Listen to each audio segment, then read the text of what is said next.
자, 요번 교시는 짧게 끝낼 거예요. 오전에 계속 진행을 했던 게 지금 요 예제 코드를 제시하기 위해서 이제 부분 구현해 놓은 거라고 생각하시면 돼요. 사실 분석 모형을 만들고 그 다음에 결과값을 확인하고 그런 것들은 소스 코드 자체만 놓고 보면은 사실 그렇게 뭐 크게 어렵거나 복잡한 게 아니에요.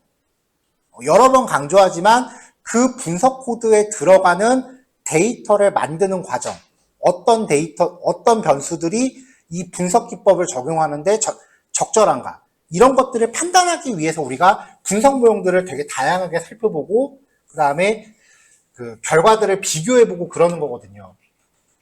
그러니까 결과적으로 머신러닝 자체는 코드가 그렇게 프로그래밍적으로 보면 그렇게 복잡한 코드가 아니에요. 인풋 값을 내가 설정하는 것을 내가 판단하기 위해서 여러 가지 이제 그 학술적인 혹은 배경 지식이 필요하다는 얘기를 계속 강조하고 있는 거고요. 그래서 여기서는 그 코딩적인 부분을 좀 더 극단적으로 단순화시키려고 예제를 준비한 거예요. 자, 성능평가랑 결과보고를 수행하는 이제 전처리 코드. 그냥 코드만 딱 던져버리면 알아서 그냥 결과값 나오게끔 하는 그런 코드를 좀 만들어 보려고 해요. 자, 패키지는 기존이랑 계속 겹칩니다. 앞에서 사용했었던 거 다 끌어모았다고 생각하시면 되겠죠. 자, 기본 패키지들 있고, 그 다음에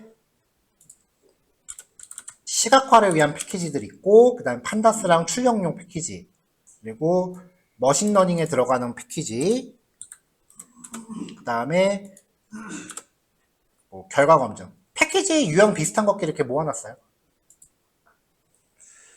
자, 그 다음에 이제 그래프 초기화 했고요. 뭐 start.py 만드신 분들은 요거 넘어가도 되겠죠? 자, 데이터를 오전이랑 동일하게 PC 데이터를 가져왔습니다. 근데 오전에 우리가 결과 확인했을 때 그 VIF 값이 좀 과하게 높았어요. 기본적으로 10이 넘어가는 애들은 이제 다중공선성 문제가 발생하는 거기 때문에 걔네들은 이제 하나씩 소거해 가면서 그 값이 줄어들 때까지 여러 번 돌려봐야 되는데, 이거는 애당초 예제를 준비한 것 자체가 그거를 고려 안 하고 만든 거다 보니까 어쩔 수가 없더라고요. 여러 번 데이터를 좀 만들어 봤는데 어쩔 수가 없더라고요. 자, 그래서 이제 스케일링을 좀 해봤어요. VIF 값이 좀 강하게 발생할 때는요, 그 스케일링을 수행하면은 좀 다소 완화돼요. 요 예제 데이터는 스케일링을 수행해도 여전히 다중공사성 문제가 발생하긴 하지만 몇백 단위까지 가지는 않아요. 그래서 스탠다드 스케일러 만든 다음에 스케일러.ptransform한테 원본 데이터 던져주고요. 인덱스랑 컬럼 이름은 그 똑같이 유지해줘서 다시 데이터 프레임으로 묶었습니다. 자, 이렇게 하면은 데이터가 이제 표준화가 됐죠. 자, 이걸 가지고 이제 선형외기를 위한 일괄 그 코드를 만들 건데, 코드가 굉장히 길어요. 그래서 단계별로 좀 나눠 놓을게요, 미리. 일단 데이터 분할을 위한 부분,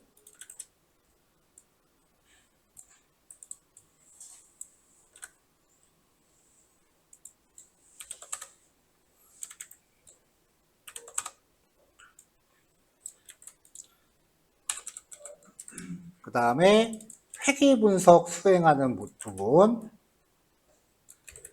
그리고 훈련과 검증 데이터에 대한 예측치를 만들기도 해야겠죠?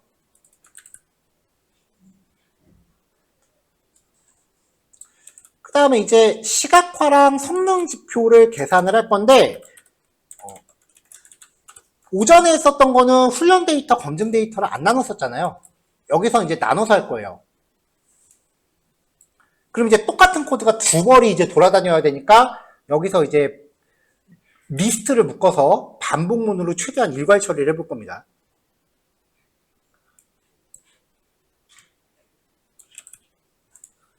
자, 그 다음에 이제 회귀식을 도출해 볼 거고요.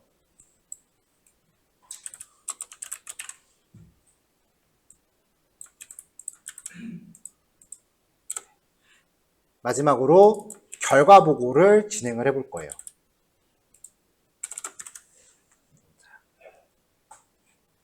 아까도 잠깐 보여드렸지만 이 블록 하나에 들어가는 코드가 거의 200줄 정도 돼요. 그러니까 단계별로 나눠가면서 하세요. 자, 일단은 종속 변수의 이름을 하나 지정을 해놓으면 원본 데이터 프레임에서 종속 변수를 빼면은 독립 변수만 나오는 거고, 원본 데이터 프레임에서 종속 변수만 추출하면 이제 y 값 나오는 거죠. 그리고 y names, x names, 독립 변수의 이름을 뽑아봐요. 이렇게 해서 한번 출력. 자, 잘 나오는 거 확인하면 주석으로 맞고.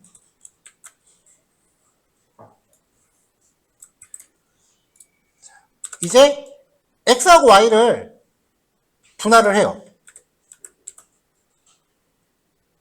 0.3으로 나누고 랜덤 스테이트 1, 2, 3으로 박았어요. 그러면 데이터가 이렇게 쪼개진 거 개수 확인되죠? 자, 훈련 데이터는 레코드는 행수는 39개고 변수 개수는 3개. x값, 그 다음에 y값은 39개. 이게 훈련 데이터. 검증 데이터는 행수는 17개, 변수 3개, y값은 17개.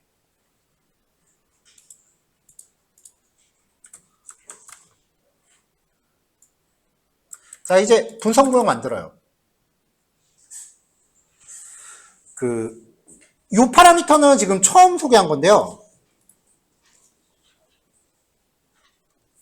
scikit-learn 함수들 중에 n-잡스라는 파라미터를 갖고 있는 애들이 점점 생기는 추세예요. 처음에는 없었어요.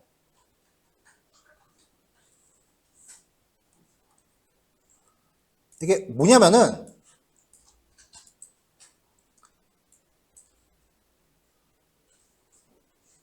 예전에 우리 파이썬 코드 할 때 그 멀티태스킹에 대한 이야기 했었죠. 컴퓨터에 CPU가 있으면 이 CPU가 여러 개의 작업을 만들어서 그 작업을 이렇게 동시다발적으로 실행하는 거. 하나의 CPU가 이렇게 있으면 이 CPU 하나가 이렇게 여러 개의 작업을 수행하는 거. 이거를 미안합니다. 잠시만요. 자, 우리가 보통 하나의 프로그램을 실행하면 a.exe라고 하는 프로그램 하나가 실행이 되면은 얘가 CPU에 이렇게 하나가 올라가요. 이 단위를 프로세스라 그래요. 그래서 이 하나의 프로세스가 수행하는 작업을 동시다발적으로 수행하는 걸 멀티스레딩이라고 해요. 일반적으로 이제 멀티태스킹이라고 하면 프로그램적으로 구현하는 건 이거예요.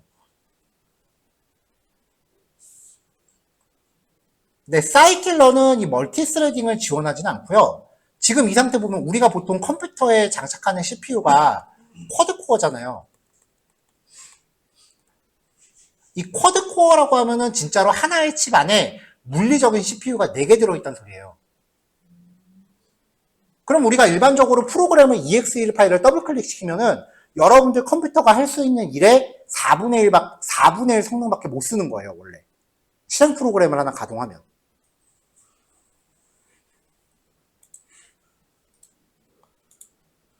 그래서 컴퓨터에서 이렇게 작업 관리자를 열어보면은 똑같은 프로그램이 이렇게 여러 개 떠 있는 경우가 있어요. 똑같은 프로그램이 이렇게 여러 개 떠 있는 경우가 있어요. 엣지 브라우저 이렇게 여러 개 떠 있죠. 아마 구글 크롬도 마찬가지일 거예요. 비주얼 스튜디오 코드도 되게 여러 개 떠 있죠. 이게 뭐냐면은 이 컴퓨터의 CPU에다가 올릴 수 있는 프로세스만큼 다 띄워놓은 거예요. 한꺼번에 여러 개 작동을 시키려고. scikit-learn이 지적당하던 그 고질적인 내용이 성능이었거든요. 그래서 얘네가 버전업을 하면서 GPU는 끝까지 안 건드리겠다라고 공언을 해놓고 그 다음부터 이제 슬슬 버전업 할 때마다 이제 점점 늘려가는 파라미터가 N잡스라고 하는 파라미터예요. 이게 사용할 CPU의 개수를 결정해요. 마이너스 1로 때리면 그 컴퓨터가 낼 수 있는 최고의 성능을 냅니다. 순간적으로 CPU 점유율은 다 올라가요. 괜찮아, 내 컴퓨터 뭐 연기 나도 상관없어 하시면 그냥 무조건 마이너스 1. 실제로 연기 안 나니까 걱정하지 말고요. 그러니까 여러분들 컴퓨터가 낼 수 있는 최고의 성능을 원하신다면은 N잡스 파라미터에 마이너스 1이라고 넣으시면 되는데, 이 파라미터가 모든 분석 모형에 다 있지는 않아요. 버전업 할 때마다 조금씩 늘어가는 추세예요. 그래서 N잡스를 쓸 수 있는지 확인하려면은 API를 좀 찾아보셔야 돼요. 사실 선형회계는 이거 돌릴 만큼까지는 아니에요. 자, 이렇게 해서 이제 X트레인이랑 Y트레인 걸어서 핏 객체 만들었고요. 뭐 얘도 한번 이렇게 딱 출력해 보면은 네, 이렇게 이제 리니어 레귤레이션 모형 만들어졌다 이렇게 나오죠. 얘도 이제 주석으로 맞고. 자, 그럼 이제 훈련 데이터랑 검증 데이터에 대한 예측치 각각 만들어 볼게요. X트레인으로 만들고 X테스트로 만들어서 몇 행 몇 열씩 생겼는지 보자고요. 아, 여기 쉐이프를 찍어야 돼. 그냥 끄였네. 쉐이프. 39개, 17개. 훈련 데이터가 39개였고, 검증 데이터 17개였고, 맞죠?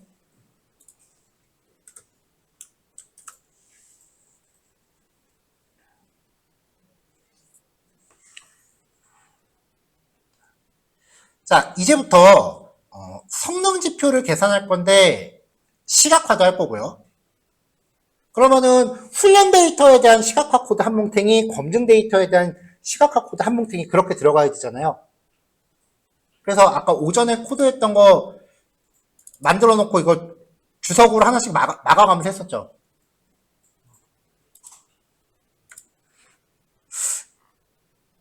이게 되게 마음에 안 들었어.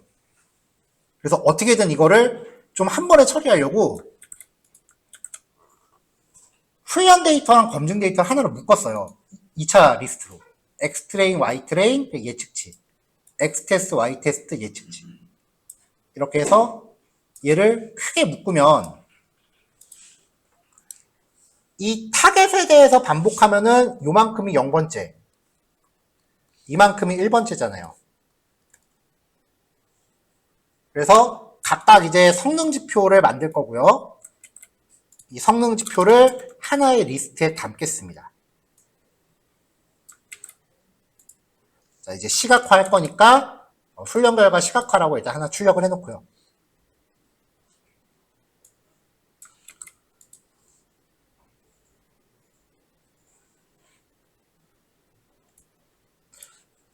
여기 위에 서브 플롯 만드는 코드가 먼저 하나 들어가 줘야 되는데 일단은 쉬운 거부터 좀 간단하게 할게요. 요 타겟을 갖고 반복을 돌아요. i는 0, 1이죠. 0, 1. 그리고 v는 요거 한 덩이, 요거 한 덩이에요. 그러니까 여기서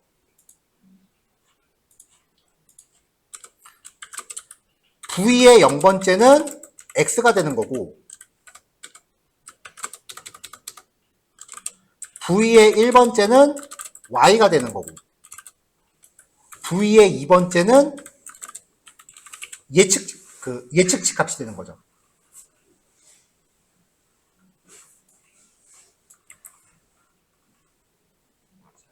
성능 검증을 할 때는 y 값하고 예측치만 있었으면 됐었어요. 함수 파라미터들이.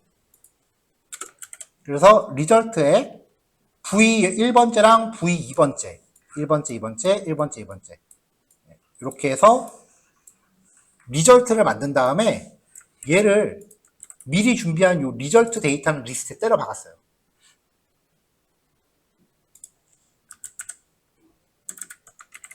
그러면 반복문이 수행된 다음에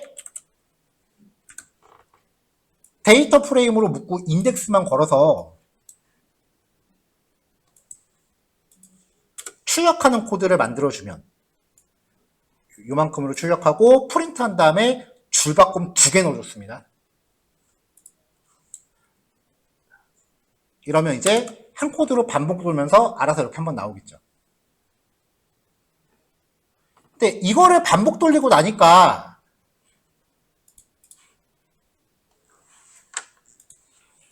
이거를 이제 서브 플롯으로 이렇게 그릴 건데 변수가 3개였죠? 이렇게 해서 여기에 훈련용, 검증용 이렇게 그릴 텐데 그러면은 i가 0일 때 이거잖아요. 그렇죠? 그럼 어차피 얘는 AX로 만들면 여기는 0,0, 0,1, 1,0, 1,1, 2,0, 2,1이잖아요. 그러면 i가 0일 때 얘네들이 여기에 그려주면 되잖아. i가 1일 때는 여기에 그려주면 되잖아요.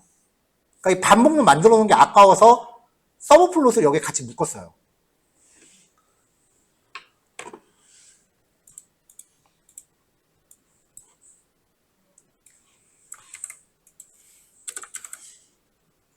그래서 변수 개수로 행을 잡고 2열 가로 20에 높이 15 DPI는 200 정도 잡을까요?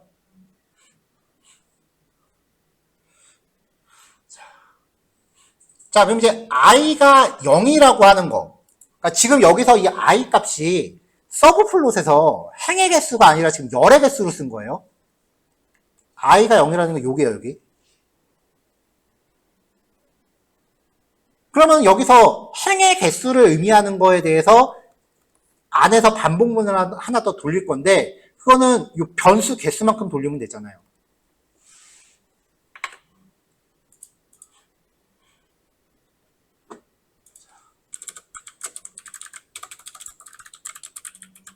서브플롯에서 바깥의 반복문이 열을 담당하도록 구성하였으므로 내부 반복문은 행을 담당시키면 돼요. 여기서 행이라는 거는 변수 종류별이라는 거죠. 그래서 J하고 W에 대해서 변수 개수만큼 반복 돌아요. 그러면은 AX에 IJ가 아니고 JI예요. 여기서 안쪽의 반복문을 행을 담당하게 했다 그랬어요. 점 그리드 이 정도만 할까요? 일단 나오는지만 보자고요. 반복문 밖에서 쇼트로. 자, 그러면 일단 서브 플롯을 만들어졌고요. 타이틀이 잘 출력되는지를 보면은 내가 의도한 대로 반복이 들어가는지 알 거예요. 훈련 데이터에 대해서 종속 변수 이름과 W 변수 이름. 근데 만약에 i가 0이면 그때는 훈련 데이터인데 그렇지 않으면 검증 데이터. i가 열에 대해서 구성하게 했다 그랬어요. 헷갈리지 마세요. 자, 그러면 훈련 데이터 무게 두께, 검증 데이터 무게 두께. 훈련 검증, 훈련 검증. 자, 반복문 구성은 잘 된 거 확인했으니까 이제 그립시다.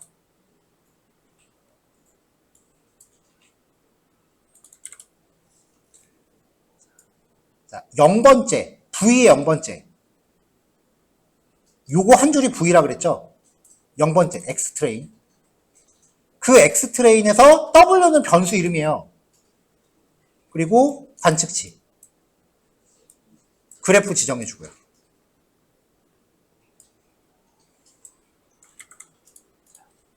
레전드도 걸어줘야죠.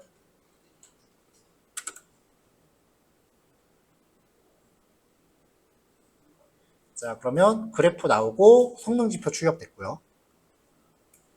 자, 그 다음 회계식. 회계식은 뭐 간단하죠. 아까도 많이 나왔던 코드니까.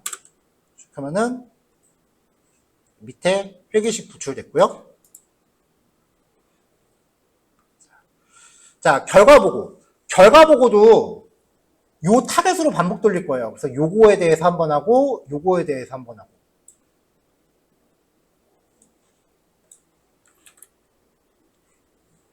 그러니까 타겟에 대해서 반복 돌리면서 i가 0일 때는 훈련 데이터에, 그렇지 않을 때는 검증 데이터에. 프린트문에 콤마로 지정하면은 얘랑 얘가 띄어쓰기로 구별되죠. 자, 요 타이밍에서 그래프 코드를 좀 주석으로 막을게요. 왜냐면 그래프 코드가 오래 걸리는 가장 큰 주범이에요. 자, 그래프 코드는 조금 이따 다시 주석으로 풀게요. 자, 훈련 데이터에 대한 결과 보고, 검증 데이터에 대한 결과 보고. 반복문 돌면서 나왔죠? 자, 이때 이 타겟에서 V에 해당하는 게 각각 훈련 데이터와 검증 데이터라고 그랬죠. 그리고 아까 제가 여러분들한테 결과 보고 코드 만들 때 어디 갔어?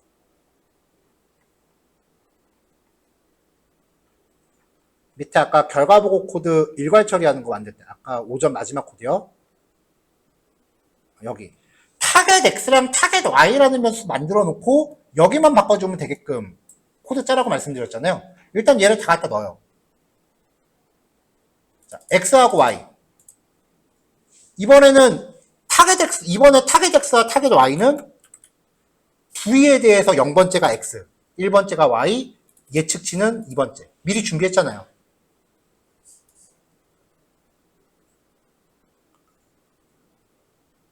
그럼 이제 나머지는 오전에 짰던 코드 갖다 붙이면 됩니다. 이걸 한꺼번에 다 만들면 힘드니까 부분 만들어가면서 조립해가는 거예요. 오전에 마지막으로 만들었던 코드를 그냥 여기 밑에다가 통째로 갖다 놓고 마무리를 합니다. 이제 출력 내용이 기니까 한 번에 안 나와요. 텍스트 에디터 누르시면은 자, 성능 지표, 그 다음에 회기식, 훈련 데이터에 대한 결과 보고, 그리고 검증 데이터에 대한 결과. 일단 뽑을 수 있는 정보는 다 뽑은 거예요.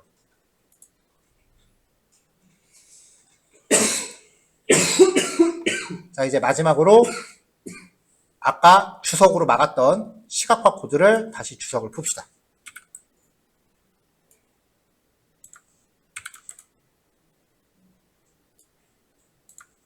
이렇게요. 여기 중간에 확인하려고 했던 건 굳이 안 푸셔도 되고요. 그럼 이제 모드 실행 들어가면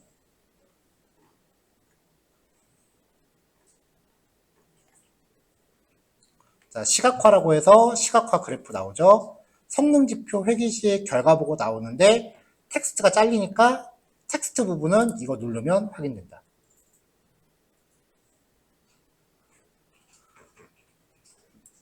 자, VIF 값 보면 확실히 줄어있긴 하죠.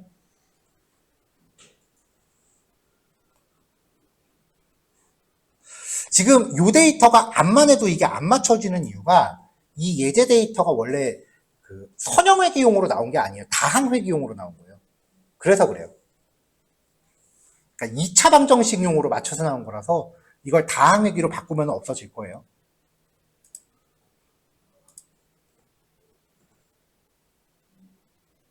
자, 그럼 이제 이 코드가 준비가 됐으면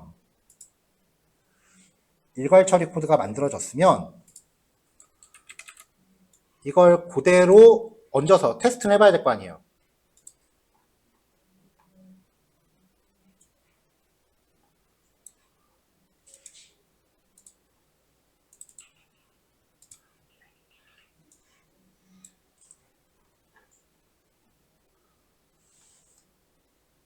아니지.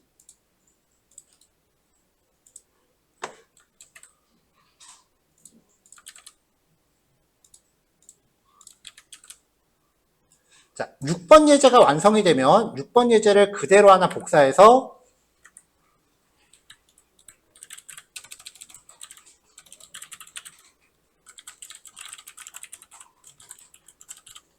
네, 보스턴 직감 예측 예제로 하나 새롭게 만들어 볼게요.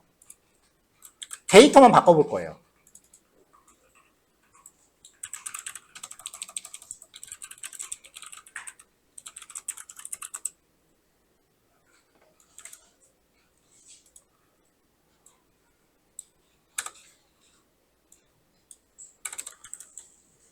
자, 파일 그대로 복사하고 패키지 가져오고 그다음에 그래프 초기화 준비하고 일단 이 데이터를 보스턴으로 바꿉니다.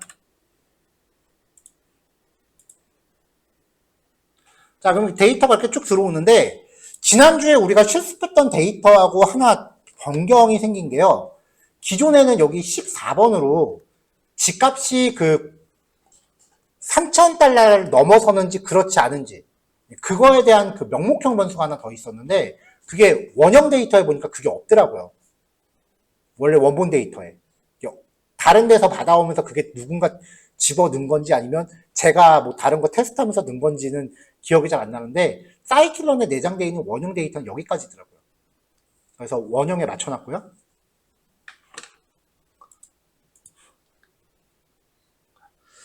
자, 데이터 스케일링. 일단은 스케일링 안 하고 넘어갈게요.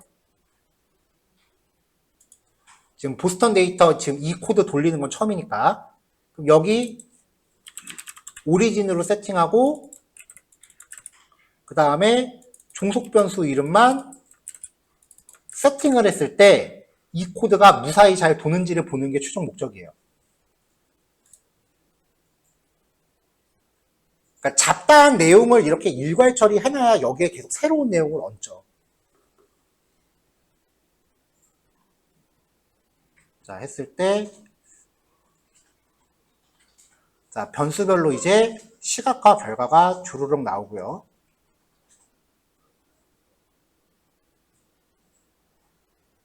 그 다음에 성능 지표 나오고 회기식 됐고 그 다음에 결과 보고 나오죠.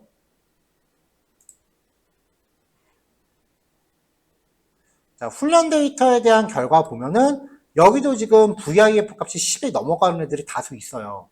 그럼 여기서 10이 넘어가는 애들을 하나씩 추려가면서 한 번씩 다시 해야 돼. 얘 빼고 다시 해보고 그래도 안 없어지면 얘 빼고 다시 해보고 뭐 얘도 빼고 다시 해보고 이렇게 한 번씩 빼가면서 다시 해야 돼요. 근데 여기는 이제 검증 데이터고 그것보다 좀 더 먼저 시도해 볼 수 있는 게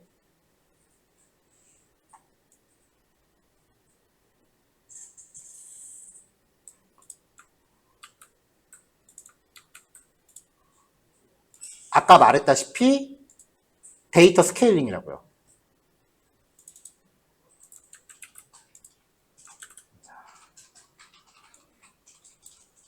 자, 그러니까 이 부분은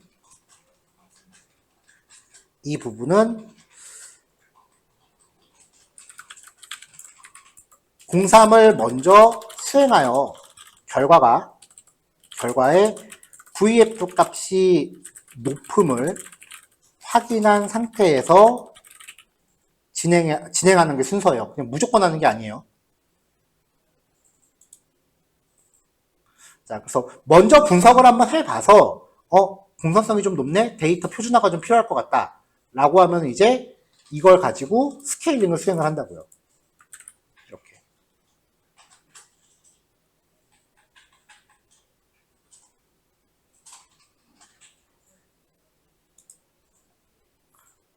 스케일링한 결과가 DF라고 만들어졌으니까 이 DF를 걸어서 데이터 분할하고 다시 해보는 거죠.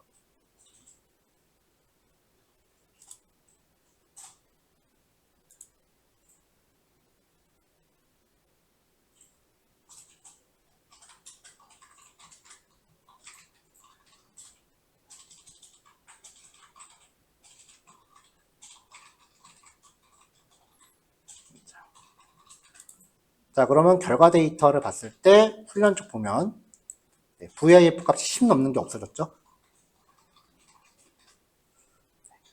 검증 데이터 쪽은 아직 좀 있네요. 그럼 요거 두 개는 일단 제거하고 다시 돌려보는 게 맞아요. 이런 순서로 가는 거예요.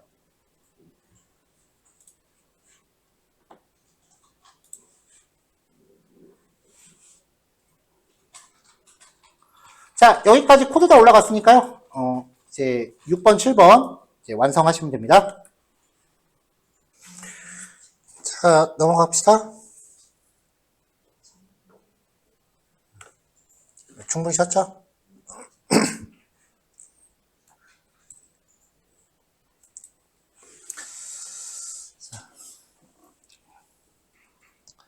자, 아까 했었던 과정을 보면은요, 일단 코드 단계를 좀 줄이려고 원본 데이터 프레임을 가져왔어요. 이 원본 데이터 프레임에는 X값도 있고 Y값도 있는 상태였죠. 이거를 바로 스케일링을 했어요. 스케일링을 이제 데이터 표준화라고 많이 불러요. 그러니까 X하고 Y값을 같이 표준화를 했다고요. 그리고 나서 이제 데이터를 분할을 했죠. 7대 3으로. 그럼 우리가 쓰고 있는 화면. 오케이.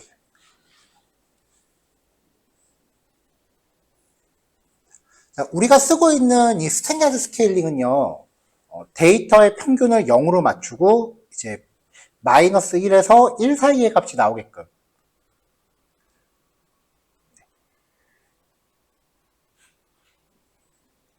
그러니까 평균을 0으로 맞추고 이제 표준 편차가 1이 되게끔 하는 그런 표준화 작업이에요. 그럼 만약에 y 값이 372, 436, 351 이런 식으로 있다라고 하면은 이게 이 과정을 거쳐서 예를 들면 0.311, 뭐 0.432, 뭐 0.321, 뭐 이런 식으로 이제 표준화가 될 거 아니에요.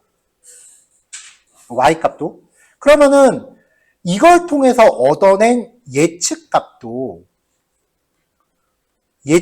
결국은 이 범주 안에서 논다고요. 그러니까 실제 예측값을 뽑아내고 싶으면 이 표준화를 다시 역으로 돌려버려야 돼요. 이렇게 되면 이제 데이터 분석 결과가 좀 편향적인 가능성이 커요. 그러니까 이 범주 안에서 노니까 어떻게든 이 범주 안에 분석 결과를 이제 때려박게 돼요. 그래서 표준화를 할 때 조금 번거롭더라도 코드를 좀 더 쪼개서 X하고 Y를 쪼갠 다음에 X만 갖고 표준화를 하고 Y는 그냥 원본을 가지고 가야 돼요.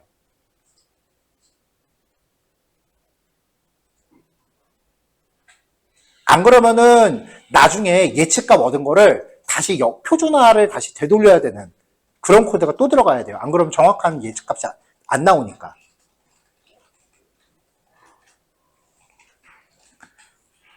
이거를 이제 이야기하는 책들 중에 책이나 문서들 중에 데이터를 분할하고 여기서 말하는 분할은 7대3 분할하라는 거예요. 훈련 데이터, 검증 데이터 분할하고 훈련 데이터에 대해서만 표준화를 수행해야 된다.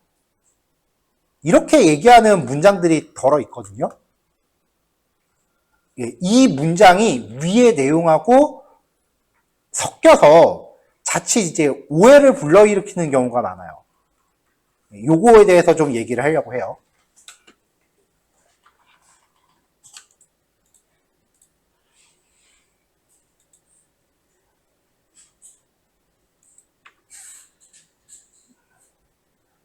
자, 그래서 6번, 7번의 일부를 수정할 겁니다.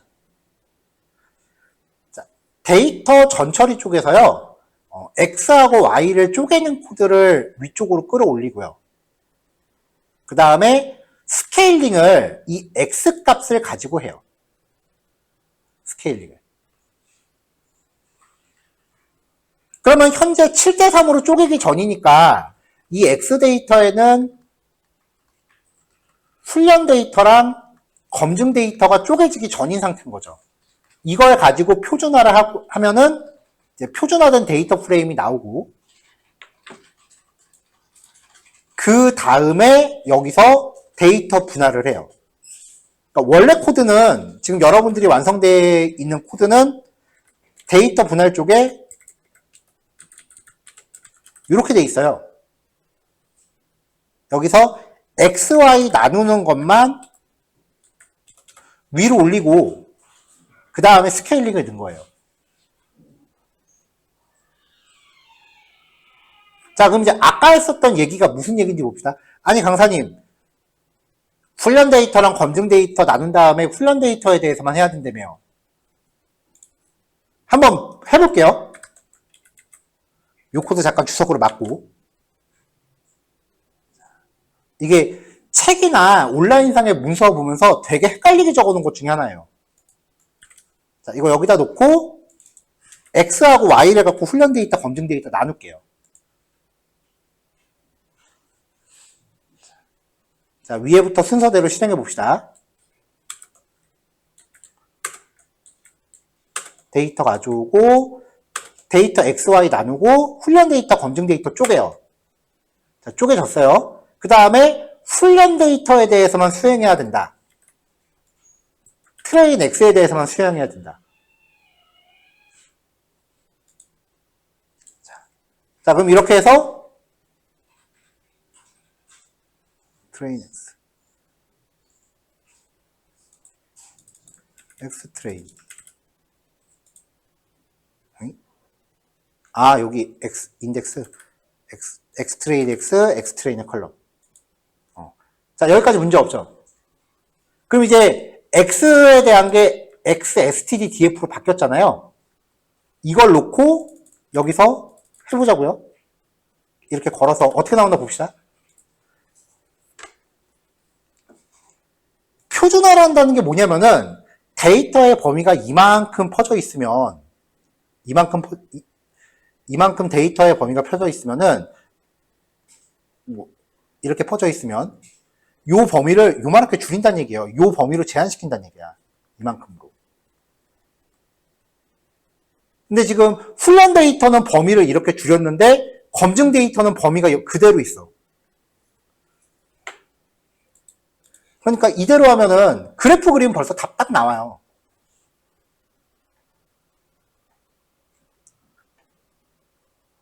훈련 데이터는 비율에 어차피 스케일링이라고 하는 게 비율은 그대로 유지하면서 축소되는 거니까 이 그래프의 단위는 안 바뀌어요. 보시면은 X축의 범위가 마이너스 1.5에서 1.5 사이로 줄어든 거잖아요. 근데 이쪽 보면은 훈련 데이터는 범위가 줄어들었으니까 요만큼인데 검증 데이터는 범위가 그대로 유지되니까 벌써 안 맞죠.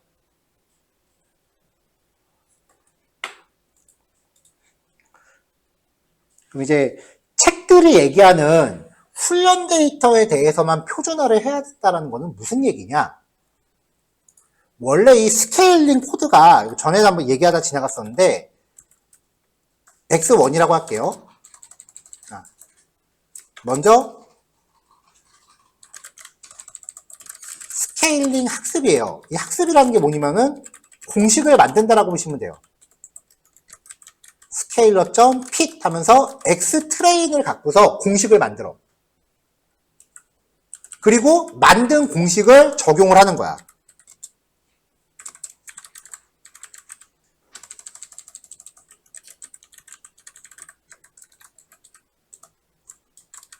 이렇게요. 이거를 축약시키면은 이게 이제 공식 적용이에요. 이 코드를 축약시키면은 이렇게 된다고요.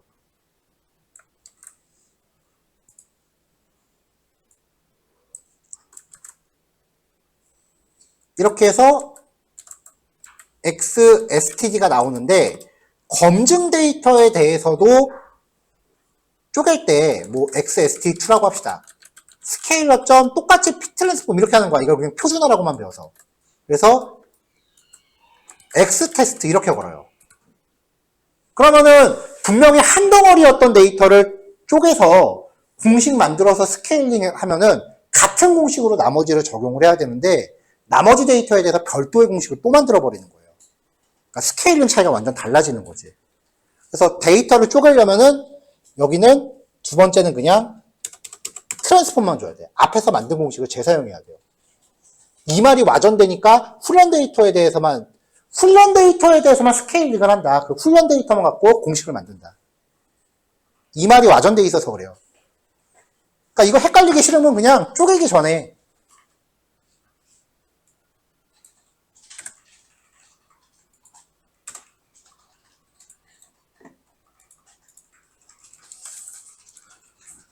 자, 그냥 X를 통째로 걸어버리면 X를 통째로 걸어버리면 데이터 쪼개기 전에 그냥 한 번에 공식으로 다 써버리니까 뭐 어떤 거는 공식 만들어서 적용하고 어떤 거는 앞에 공식 재사용하고 고민할 필요 없잖아요.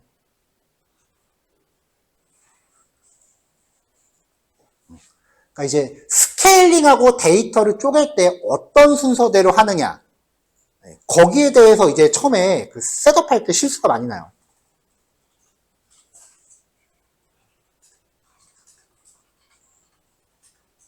그래서 이렇게 스케일링을 할 때는 일단 쪼개기 전에 X만 갖고 와라.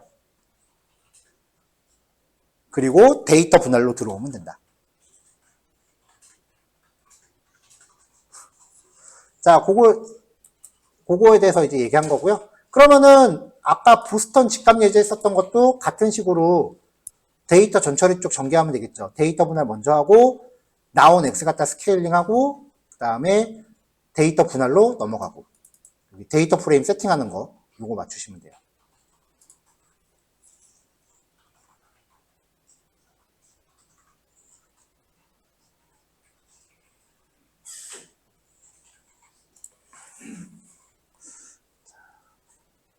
자, 그러니까 독립, 종속 분할,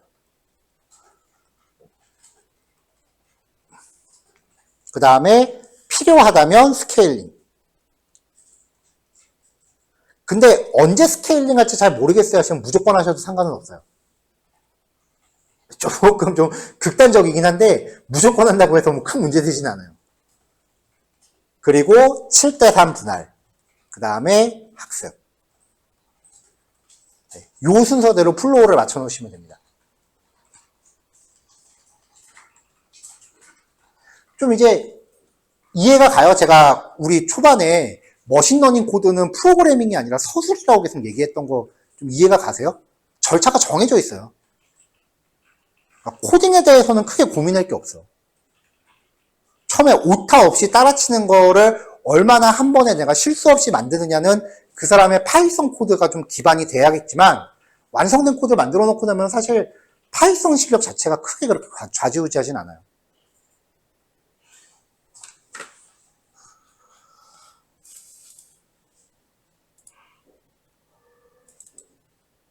자, 여기까지 하시면은 연습 문제 일단은 코드 올리고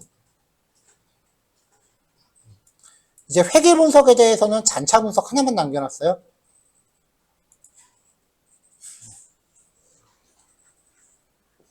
잔차 분석은 코드가 그렇게 길지 않아서 뭐 내일 오전 중에 마무리 될 거고 연습 문제 3개 있는데요. 첫 번째는 여러분들이 데이터를 직접 만들어서 해보시는 예제고요. 데이터 생성하는 코드 넣어놨고요. 사이클런에 make regulation이라 그래서 그 가상 데이터 생성하는 함수가 있어요. 이 코드 돌리시면은 데이터가 만들어질 거예요. 그래서 여기 1, 2, 3번 절차에 대해서 한번 진행해 보시면 되고 2번하고 3번은 이제 실제 예제 데이터 제시를 해드린 거니까 이걸로 이제 수업 내용 재현해 보시면 됩니다. 아마 생각보다 금방 끝날 거예요. 아마 여러분들 이거 하시는 도중에 이제 상담 시작할 것 같아서 풀이는 내일 아침 수업 시작할 때 하려고 합니다. 자, 이렇게 해서 이제 마무리할게요.